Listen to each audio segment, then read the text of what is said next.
Hello pals and welcome to a new video and Happy New Year. I'm Kate and today I'm doing the beginning of the year book tag. This tag was created by I think Larry Reed, so a big thank you to her. This just seemed like a really nice, relaxed, chatty way to talk about reading plans for 2026. Right, so let's get started. The first question is, how many books are you planning on reading in 2026? So I do and don't have a reading goal. Let me explain. Rather than tracking the total amount of books I read in a year, I like to keep an eye on the amount of time I spend reading as a goal. I found that works much better for me because it takes into account the length of books, the density of what you're reading, the subject. That's because time reading is time reading. And my rough goal has been for the last few years to read for roughly around 2 hours a day. Sometimes I read more than that if I have a day off work. Sometimes I read a little bit less, but I found that 2 hours a day really works for me. And I would say that that's about 60-40, 60% physical books and 40% listening to an audiobook. I have noticed though that if I read consistently for 2 hours a day across the course of the year, with the right mix of books for me, I pretty much always come up at around 70 to 75 books. I think that that's just my natural pace, and so I know towards the end of the year, if I check in on Goodreads and I can see a number in the 70s, that I have actually stuck to those 2 hours a day. Sometimes I set myself the 75 as a goal. Sometimes I don't. I'm not that fussed about the total amount of books read because it doesn't actually tell me what I want to know, which is, am I dedicating my time to reading like I want to be? Right, question 2 is a book you're likely to reread this year, and I am debating whether I want to reread Wuthering Heights before I watch the film adaptation. To be honest, Wuthering Heights is not my favourite classic or my favourite Bronte novel. Objectively, I've read it a few times and objectively I can see that it's a very good book. It's not really to my taste. I much prefer Anne and Charlotte. However, I do love reading and then watching adaptations, and I am quite excited for the film. I would say that the general vibe on BookTube is that, judging by the trailer and the casting, most people have assumed that the film is going to be bad. I just love to be excited about things and I want to go into this with an open mind. I'm definitely going to watch the film. I think it comes out on Valentine's Day in February. And I'm leaning towards rereading the book in advance of that. So I will most probably reread Wuthering Heights this year.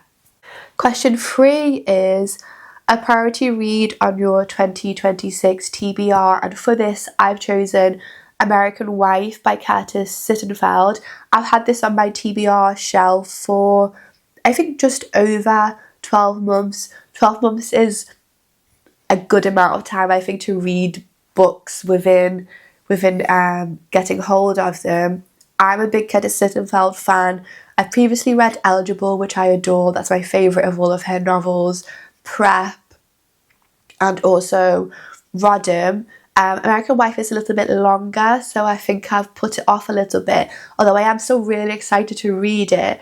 I was looking at the books that I have on my TBR shelf and trying to think when I might read them over the course of this year, and I really want to get to this one in January, February, so I'm making that one a definite priority. Right, question 4 is an author you won't be reading more books from this year. I love this question.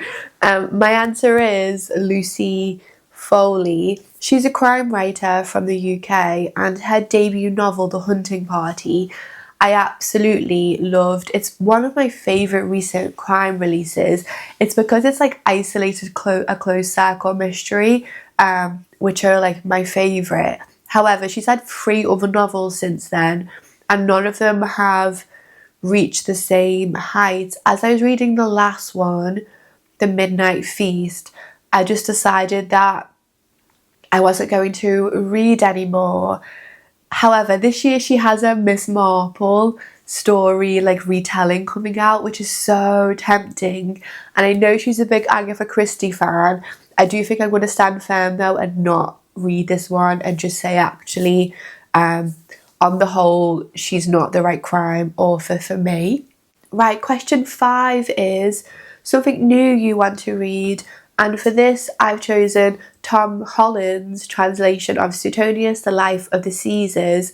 I have to be very strict with myself to not buy new history in hardback because they're so shockingly expensive.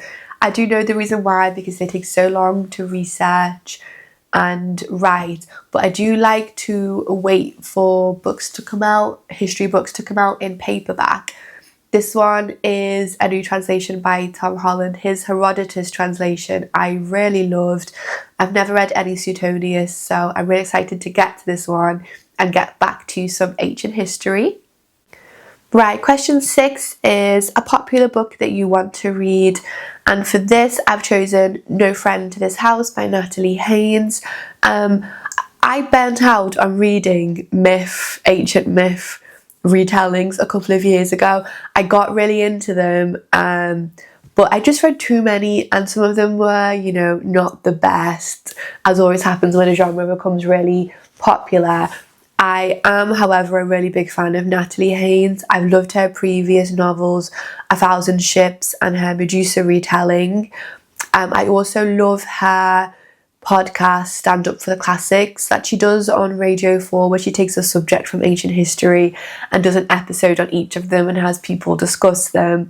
I just think she's a terrific classicist and she's a comedian as well. I'm quite excited for this one. I had this on loan through Libby last year, but it came in for me to read, as always happens with Libby, at the worst possible time, and so I just kind of cancelled the hold. I now have it back on hold, and when it comes in, I'm going to make it a priority to read it.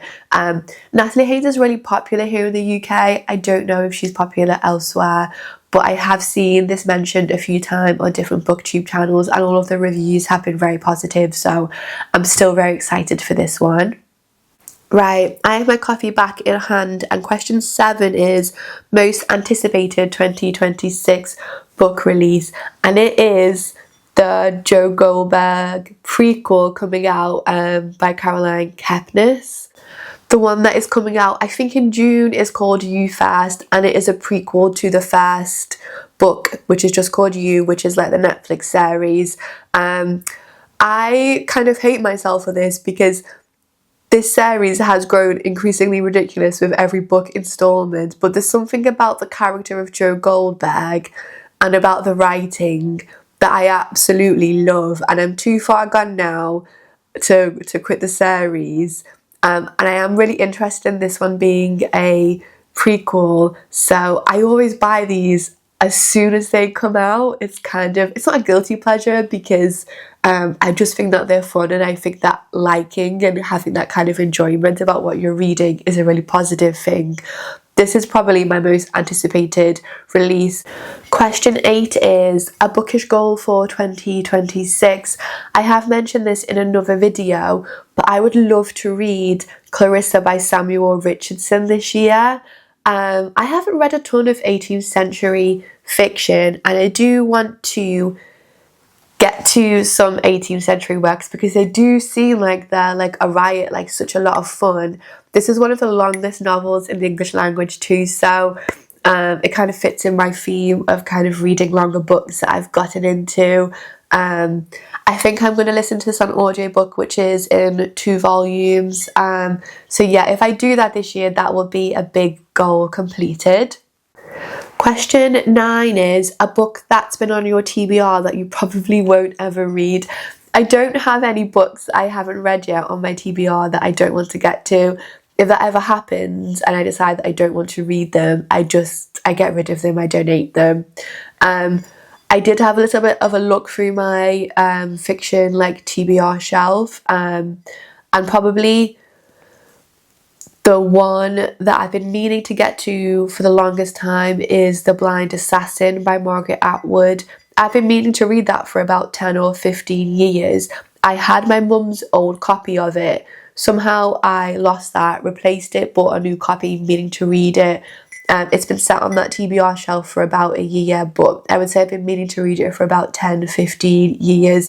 It's quite a long one, and I find Margaret Atwood a little bit hit and miss, but I do know an awful lot of people who love The Blind Assassin. It's still on there, but the mood will have to be right for me to pick it up. Question 10 is a series you want to read this year.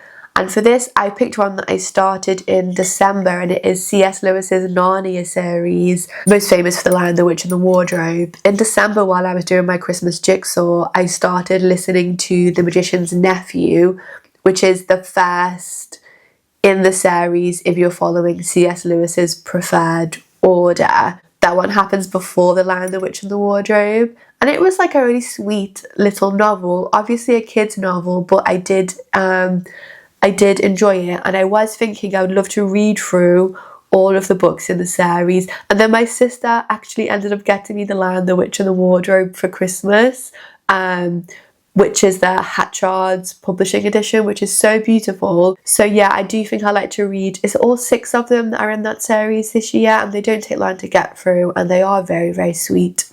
Right, question 11 is your auto-buy authors going into 2026. Caroline Kepnes is definitely my crime auto-buy author. My previous auto-buys, Lucy Foley and Ruth Ware, I'm not really feeling at the moment, so I'd say she's my only crime one. My fiction auto-buy author is Kazuo Ishiguro, but he doesn't have anything coming out. And then I have Keta Sittenfeld, who isn't quite auto-buy but is almost, and Anne Patcher has a new novel coming out too. Again, she's not quite auto-buy, but potentially she could be in the future, and when her novel comes out this year, I think I definitely will get it. Right, question 12 is a book to show adaptation that you're excited about this year. There's a couple, but the first one is The Seven Dials Mystery, which is an Agatha Christie adaptation coming out on Netflix on the 15th of January. I'm going to read that before I watch it.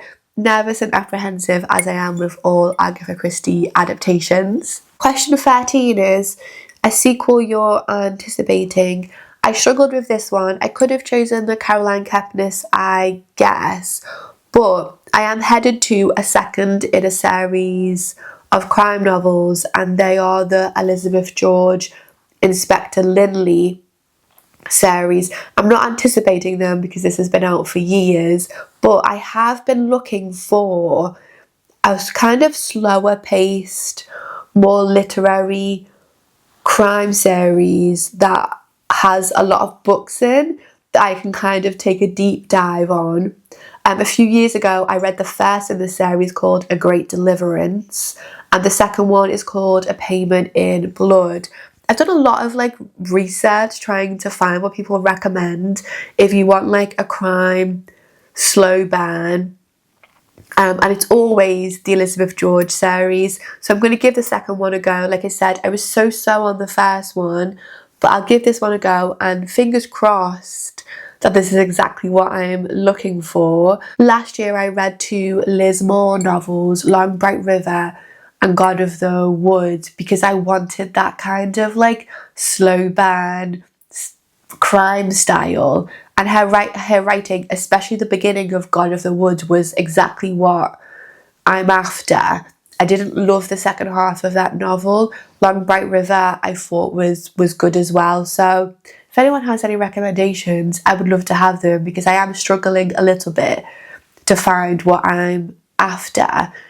Right, on to question 14, which is bookish things you're leaving in 2026. I honestly couldn't think of anything for this one, but one of the things that I want to take into the beginning of this new year, and I've mentioned this so much recently, is less time online, less time on my phone, and more time doing deliberate things like reading, watching TV series, whatever it may be.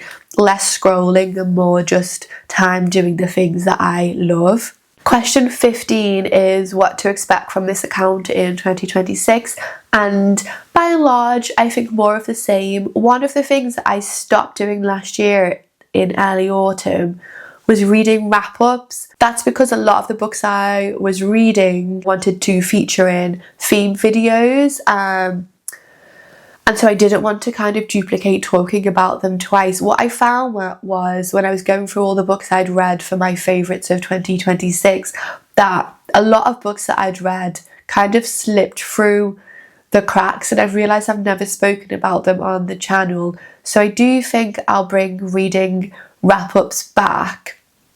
And then I also want to do some more individual book reviews because I absolutely love doing those. So yeah, by and large more of the same with a few little changes. Question 16 is, how has your reading taste evolved from the last year? And I would say mostly my reading taste is very, very similar. I love my classics, I love reading crime novels, I love reading historical fiction. That was all true this time last year. Over the course of last year, I really got into reading kind of longer novels that have been on my TBR for quite a while, because I just love how involved they are and how much depth they have. That is something that I want to carry on this year, and I've kind of given myself 3 or 4 really quite long novels, Clarissa being one of them, that I would love to get to over the course of this year. I'm currently reading The Sword at Sunset by Rosemary Sutcliffe, which is a blend of historical fiction and myth. It's a King Arthur retelling. I'm absolutely loving that. I could probably stand to have a little bit more like whimsy in my reading this year as well. Right, question 17 is booktube creators who inspire you. I love this question because it means I get to talk about some of my favourite booktubers, which I don't think I've ever done before on the channel. But first up is Priscilla at The Evening Reader. She's one of my favourite booktubers. I adore her videos. I like the chatty like style of them. But also she has really sophisticated reading taste, and what she's reading and her recommendations always really intrigue me. So yeah, I really love her channel. Second on the list is Paulina Maria. She has a really great mix of classics and contemporary reads on her channel. Her videos are really beautiful, but she also has a lot of videos on reading life, if that makes sense. She has themed videos on different styles of notebooks or reading gifts. She has a really great variety in her videos, so I love her channel. Third up is Tristan and the Classics. I've chosen him because I think he is exceptional in the depth of the commentary on classics on his channel. If you've watched his videos, you'll know exactly what I mean. To me, he is one of the best communicators on books on YouTube. Obviously, he mainly focuses on classics. I've loved his channel for a really long time, so I highly recommend him. There are more than 3, but for the sake of length of this video, I will leave it at those 3 for now. Question 18 I also really like, and it is something you want to say to anyone wanting to start a bookish account. I think that's a great question, and my main piece of advice is to just start making videos. You can film them on your phone. That's what I did for the first few months of this channel. I started this channel February last year, and so I would say just start filming on your phone. Don't overthink it. If you have a love of reading, that will really shine through, and I think booktube is better when there's a bigger variety of readers. And so yeah, don't overthink it, give it a go, and I think you would have a fantastic time. That is the last question. I do love a good book tag because they're just a lovely chatty way to talk about books that I otherwise wouldn't mention on the channel. As ever, I would love to hear from you in the comments what your reading plans are for this year, kind of what your goals are, and I will see you all in the next video. Bye!